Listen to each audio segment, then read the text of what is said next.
हम आचार्य मम्मट विरचित काव्य प्रकाश के द्वितीय उल्लास के अंतर्गत लक्षण शब्द शक्ति का अध्ययन कर रहे थे।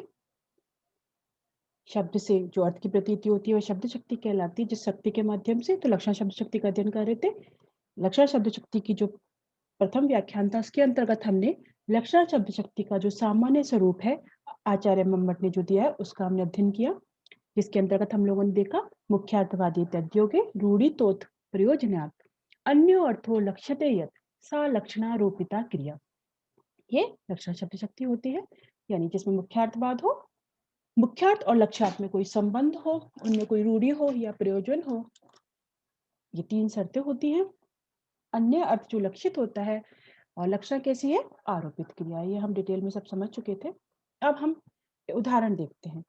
तो दो प्रकार के बात कही है कि लक्षण शब्द शक्ति के लिए जो तीन शर्त है उसमें जो तीसरी शर्त है, क्या रूढ़ी होनी चाहिए या प्रयोजन, किस उद्देश्य से हम उसको प्रयोग कर रहे हैं लक्षणा को। तो रूढ़ी का उदाहरण दिया है इन्होंने कर्मणि कुशलः। कर्मणि कुशलः माने कर्म में कुशल है। अब जो कुशल शब्द है उसका जो साक्षात अर्थ होता है वह कुशाल लाती आदत्तेति कुशलः, जो कुशों को लाता है। कुशल शब्द पहले उसका प्रयुक्त होता, और भाषा विज्ञान में भी हम लोगों ने जो एक पहले व्याख्यान हुआ था उसमें देखा था कि जो कुशल शब्द है पहले बहुत ही संक्षिप्त अर्थ में था, फिर उसका अर्थ विस्तार हो गया और आज कुशल शब्द सामान्य रूप से देखें तो क्या हो गया कुशल शब्द? किसी भी कार्य में कोई भी निपुण है, कोई भी दक्ष है, चतुर है, तो उसके लिए कुशल शब्द प्रयोग किया जाता है। पहले सामान्यतः जो शब्द था मूलतः वो था कुशाओं को लाता है, क्योंकि कुशाओं को लाना कार्य भी बहुत ही सावधानी पूर्वक, दक्षता पूर्वक करना पड़ता था। कुशा बहुत ही अग्र भाग से बहुत ही तीखी होती है, नुकीली होती है, तो उनको आसानी से मतलब ऐसे नहीं कि हम आराम से तोड़ लो तो उँगलियाँ छत हो जाती थी। तो इसलिए इसलिए कुशल शब्द कहा जाता था, कुशाल लाति आदित्य कुशलः। अब कहा कि कर्मणि कुशलः, कर्म में कुशल है, तो कर्म और कुशाओं को लाना, तो कर्म में कुशल है, यहाँ पे जो कुशा ग्राहक अर्थ है, कुशाओं को लाना वाला जो अर्थ है वो तो संगत है नहीं रहा, मुख्यार्थ में तो बाधा आ रही कि कर्म में कुशल है, यहाँ मुख्यार्थ में बाधा है। जब मुख्यार्थ में बाधा है, पहली शर्त हमारी पूरी हुई लक्षणा की कि मुख्यार्थ में बाधा होनी चाहिए। दूसरा क्या है? फिर हमने क्या लिया? कर्मणि कुशला जो यहाँ पे मुख्यार्थ में बाधा है, फिर जो दूसरा चीज होती है संबंध होनी चाहिए मुख्यार्थ में और लक्ष्यार्थ में। तो यहाँ पे क्या है? कौन सा संबंध है? साधर्म्य संबंध, समानता का संबंध है। कैसे?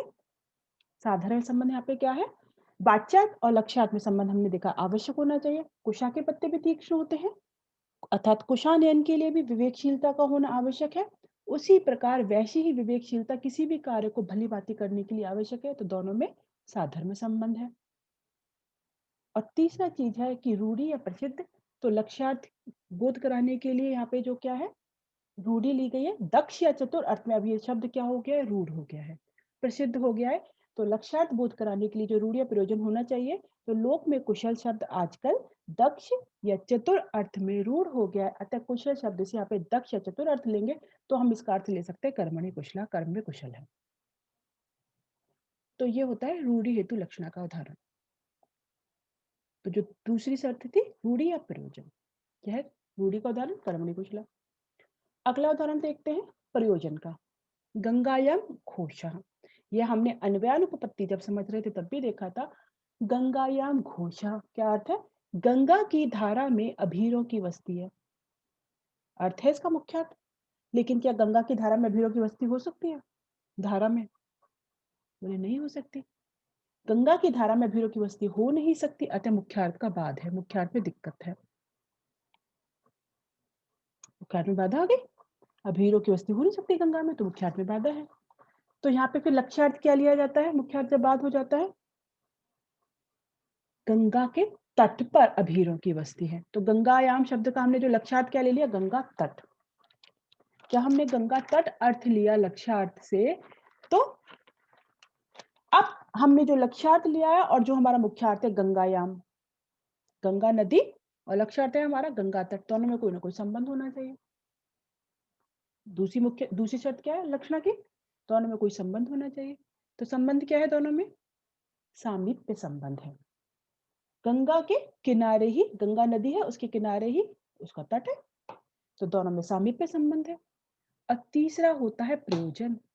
बोले ऐसी बात क्यों कही, सीधा ही कह देते गंगा तट पे अभीरों की बस्ती है, गंगा गंगा तटे घोषा, ये कह देते। तो गंगा शब्द से गंगा का तट लक्षणा से लिया गया है, तो इसका जो प्रयोजन क्या है, क्यों कहा। नहीं तो गंगा तटे घोषा भी कह सकते थे। बोले शैत्य और पावनत्व की प्रतीति, शीतलता और पावनत्व की प्रतीति कराना यहाँ पे प्रयोजन है।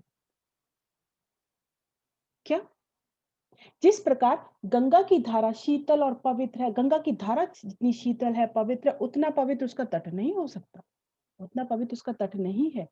और जो घोष रह रहे हैं वो ऐसी जगह पे, ऐसे तट पे रह रहे हैं जो बहुत ही शीतल है, बहुत ही पवित्र है, इसलिए कहा है उन्होंने प्रयोजन की प्रतीति कराने के लिए गंगायाम।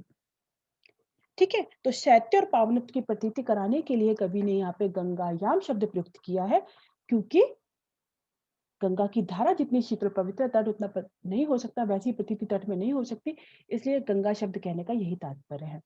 तो गंगायाम घोषा में गंगा तट हम लक्षणार्थ से लेते हैं। अब जैसे कि मान लो हमें सामान्य रूप से कहना पड़े, एक तो कहें कि कोई बालिका है, यह सीधी है, ये लड़की तो बहुत सीधी है, और एक यदि उसकी जगह कह दिया जाए यह गाय है, तो आप खुद विचार करके देखिए, कोई ये कहे सीधी है या गाय है, तो दोनों में जो सीधापन है उस बालिका में, उस दोनों में से किसमें अधिक अभिव्यक्त हो रहा है। ये जो हम शब्द सा कह रहे हैं कि सीधी है, उससे ज्यादा अभिव्यक्त हो रहा है कि वो गाय है। इसीलिए शीतलता और पावनत्व की प्रतीति के लिए, शैत्य और पावनत्व की प्रतीति के लिए गंगायाम घोषा में लक्षणा का प्रयोग किया गया है। यह प्रयोजन लक्षणा का उदाहरण है। और हमारी हमने जो तीनों शर्त देखी है, मुख्यार्थवाद, लक्ष्यार्थ और मुख्यार्थ में संबंध, और तीसरा है प्रयोजन। तो ये हमारी शर्त घटित हो रही, तो ये लक्षणा के उदाहरण है। अब आगे देखते हैं लक्षणा शब्द शक्ति के भेद। ये सामान्य रूप से आपको चार्ट के रूप में समझा दिया गया है, लेकिन आचार्य मम्मट सर्वप्रथम पहले शुद्धा की बात करते हैं। क्या कहते हैं, जो वो कहते हैं सबसे पहले वो उपादान लक्षणा और लक्षण लक्षणा उसको बात करते हैं, उसको कहते हैं कि ये दोनों शुद्धा के भेद हैं। ठीक है, वो उसका जो वर्णन आता है वो कहते हैं कि स्वसिद्धे पराक्षेपः परार्थम स्वसमर्पणम। ठीक है, उपादानम लक्षणम चेत्युक्ता शुद्धेव साधुधा, ये पंक्ति आती है पहले।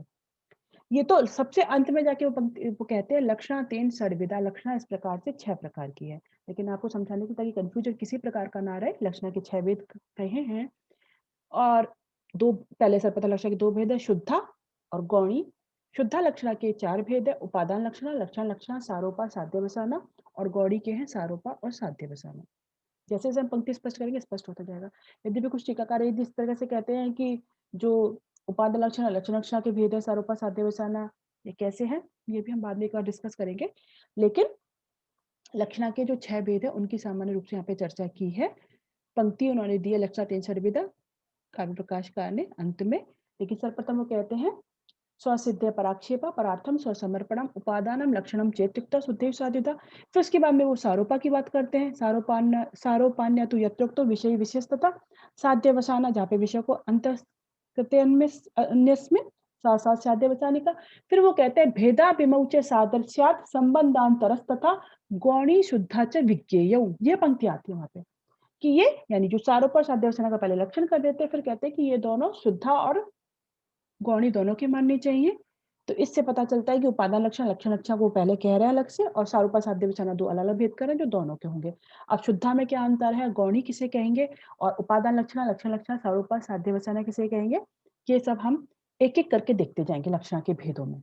तो सामान्य रूप से इतना समझना है कि लक्षणा के